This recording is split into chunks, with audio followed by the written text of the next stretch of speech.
Now, in the same spirit, let us look at the continuous wavelet transform. So, we are now going to introduce a more general version of the wavelet transform. So far, we have been seeing a very specific kind of wavelet transform, what we call the dyadic discrete wavelet transform. There, the scale parameter is changed in powers of 2. The translation parameter is changed by uniform steps. The step depends on the scale. So, if you look at the Haar multi-resolution analysis, of course, the scale is changed diadically, that means in powers of 2, and the translation is changed in steps of unity when you take the basic or the middle so called subspace V 0. And as you go towards higher subspaces in that ladder, the step size becomes smaller in powers of 2 steps. As you go lower in that ladder, the step size changes again by factors of 2, becomes bigger and bigger. Anyway, so we need to understand this from a time frequency plane perspective. So, in general, what is the continuous version of the wavelet transform? The continuous version of the wavelet transform is essentially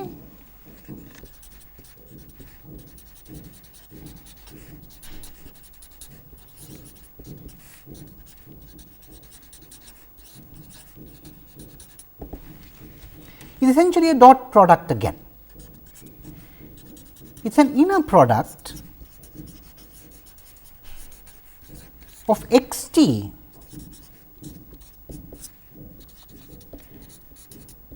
with, now this time instead of a window we have a wavelet, a translate and a dilate of a wavelet. So, we take the wavelet psi, we translate it by tau naught and we dilate it by a factor S naught. Psi is a wavelet. Now, what on earth do we mean by that? What in general is a wavelet? In fact, we shall indirectly postpone the answer to that question for a while until we complete this discussion on the continuous wavelet transform. So, what qualifies as a wavelet is a question that we need to answer. Well, we know examples of functions that qualify as wavelets. With tongue in cheek, we will say the Haar function qualifies as a wavelet. I said tongue in cheek because actually it has an infinite frequency variance. So, we have trouble there. But anyway, as I said tongue in cheek. But we know better examples of wavelets. We know the Dobash wavelets, for example. Maybe more difficult to construct, but nevertheless there for us. And we have a whole family there of Dobash wavelets. So, we have examples of wavelets, which are restricted in time and restricted in frequency. So, one thing that we very clearly understand is that the wavelet function needs to be restricted in time and restricted in frequency. It needs to be a window function in some sense, but just any old window function, that we shall take some time to answer. Anyway, so for the moment, leaving open the question of what qualifies as a general wavelet, let us come back to this inner product here. We are taking to construct a continuous wavelet transform an inner product of x t with this wavelet function dilated by S 0 and translated by tau 0. Of course, S 0 must be non-negative. So, the way to write it is S 0 belongs to R plus. This plus means that S 0 is a positive real number, excluding 0 and excluding all negative real numbers. Let us write that inner product down for ourselves. So, we are saying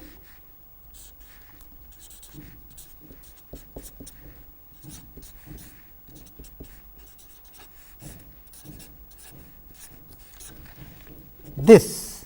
Now, again here we need to exercise a little bit of caution. You see, if we use this as it is, then we have what is called the problem of normalization. This problem of normalization did not come in the short time Fourier transform, because when we modulated and when we translated in time, the norm of the function was unchanged. But here when we dilate, then the norm changes and we need to take care of that. So, we need to normalize.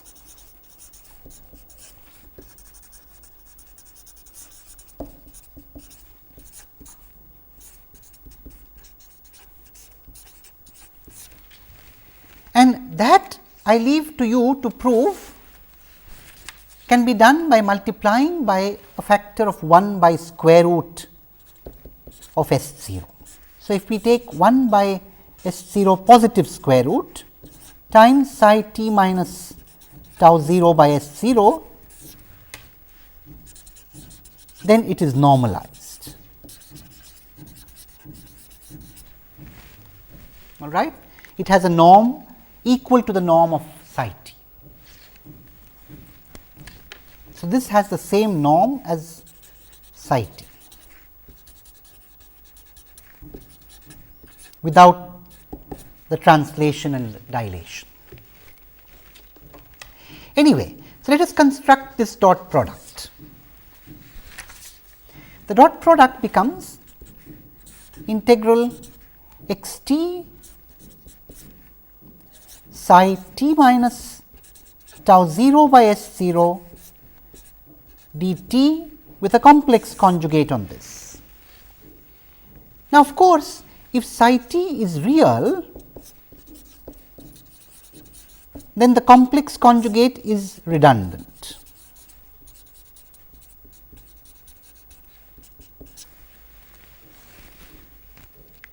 And that is what we have been doing in all the real wavelets that we have been using, ignoring that complex conjugate.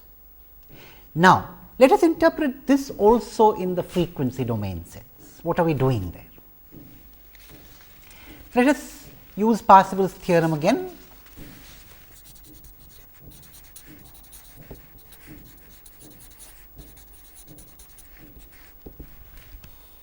This is also equal then to the inner product of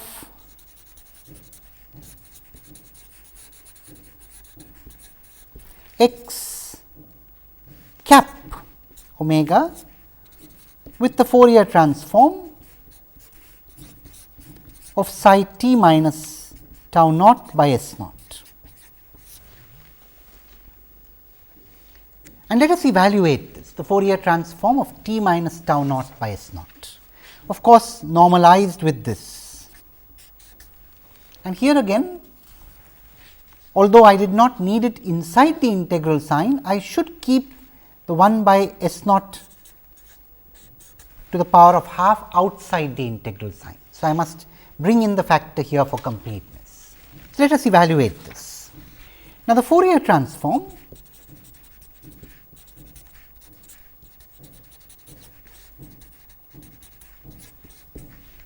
of 1 by S naught square root psi t minus tau naught by S naught can be calculated as follows. We will do it in 2 steps. We will first go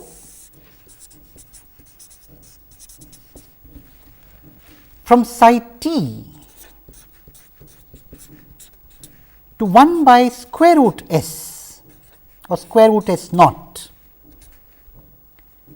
psi t by S naught, and we will make use of the property of the Fourier transform pertaining to scaling the independent variable. So, we make use of that property first.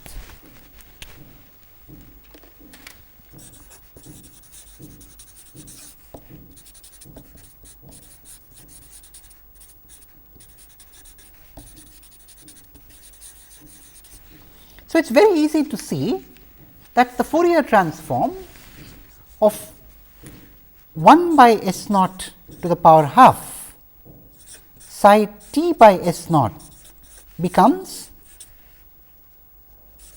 S naught to the power of half psi cap S naught omega. So, because of the normalization, the 1 by square root of S naught here and the 1 by S naught becomes square root of S naught here and S naught there. And of course, remember S naught is positive and real. So, we do not need to worry about the sign, a modulus is not required. Now,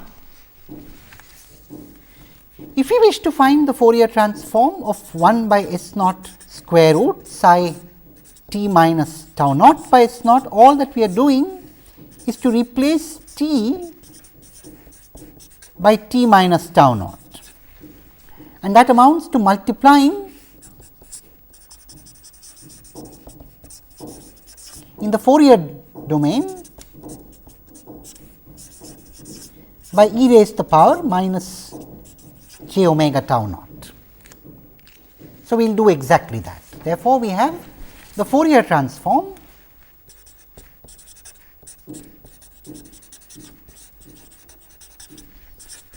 of psi t minus tau naught by S naught into 1 by S naught square root is square root of S naught psi cap S naught omega multiplied by e raised to the power minus j omega tau naught.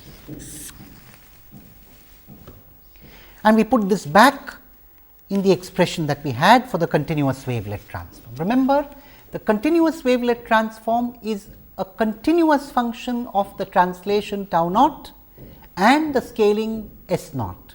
S naught is only positive real, tau naught is both negative and positive real. Let us emphasize that. So, let us write both of these down and let us introduce notation here. The continuous wavelet transform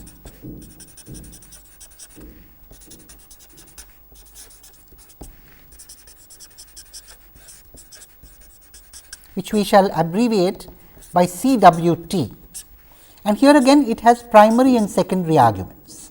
So, the CWT will have the secondary arguments x and psi and the primary arguments tau naught and S naught.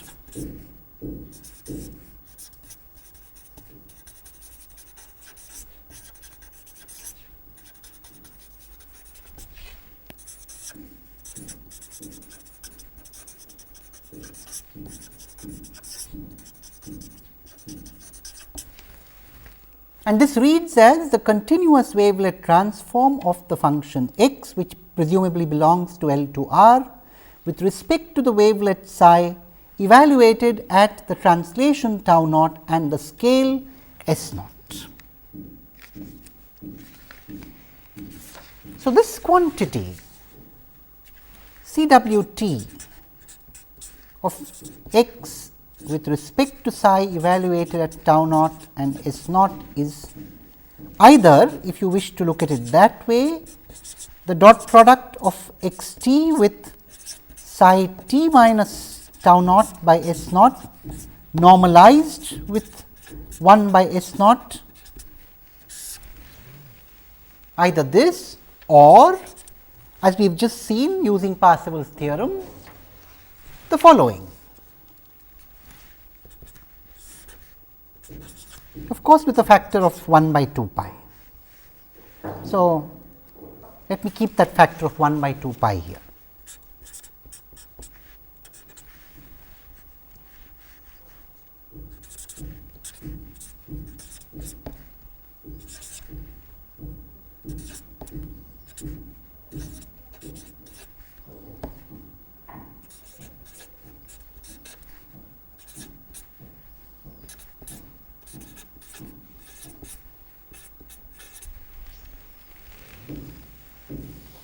This is of course complex conjugated.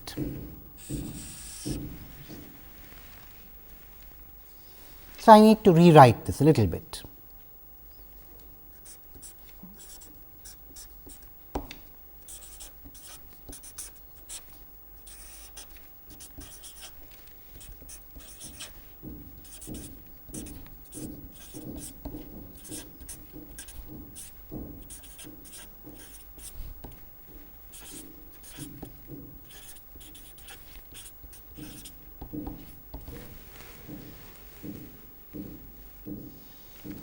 there is a complex conjugate here in general. I have taken care of the complex conjugate here by replacing the minus by a plus.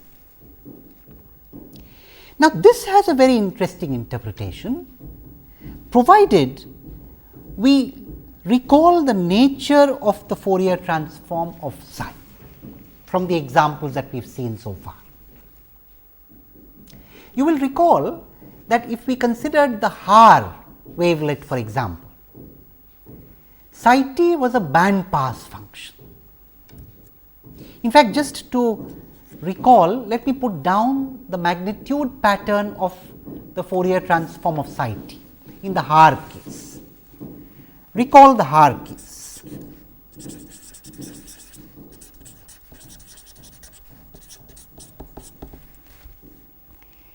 It had a magnitude Fourier transform which looks something like this.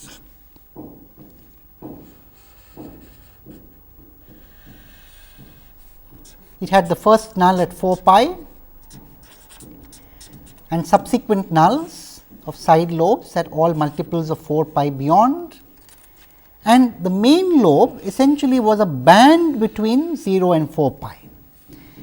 So, it was a band pass function.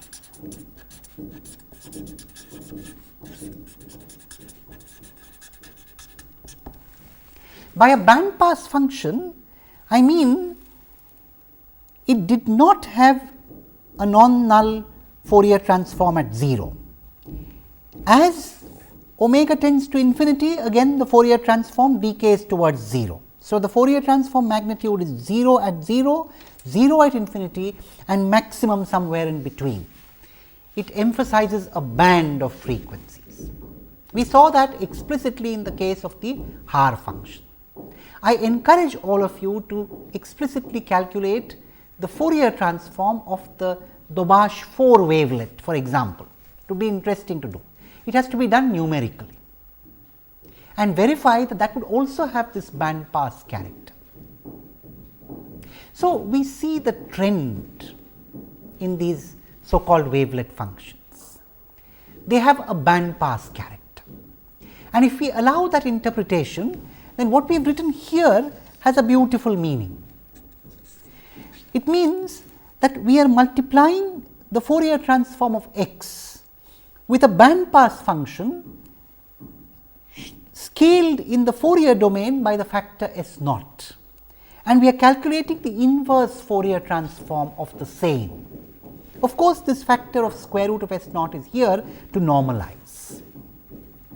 Now, if you accept that psi is a band pass function, then what you are doing here is essentially to extract a region of frequencies in the Fourier transform of x, which lies around the appropriate dilate of the Fourier transform of psi, and you are calculating the inverse Fourier transform. The inverse Fourier transform, this integral after multiplication by e raised to the power j omega naught omega tau naught with respect to omega, essentially means the output after doing this work in the frequency domain. So, what we are saying in effect is the following. We are saying that in effect, if we accept that psi is a band pass function,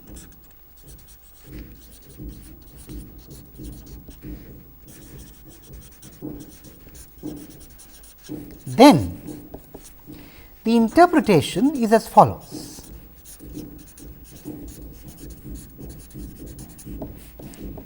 In the continuous wavelet transform, we are taking x, we are passing it through a band pass filter.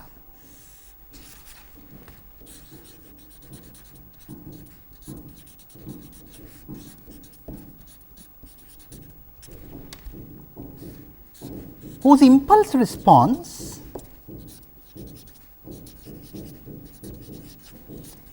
is essentially 1 by s naught square root psi t by s naught. Well, if you like, one should complex conjugate this, because you are doing a complex conjugation there as well. So, you complex conjugate this, and strictly you should also put a minus sign here, because this would be the inverse Fourier transform when you complex conjugate in frequency and then scale by S naught. The output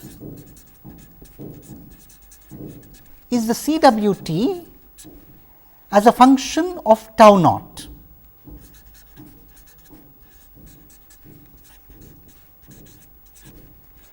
At the scale S naught. So, at every scale there is a different filter. You have a continuum of filters indexed by S0. For every scale S0 there is a different filter. It extracts information in X cap around the center frequency appropriately scaled by S0, and the band is also scaled, remember. When you scale the center frequency, you also scale the band. Recall all this discussion in the Haar. Now, we are doing it for a general band pass function. And that inverse Fourier transform is operated by tau naught. So, you are calculating the output at each point tau naught. This is the interpretation of the continuous wavelet transform.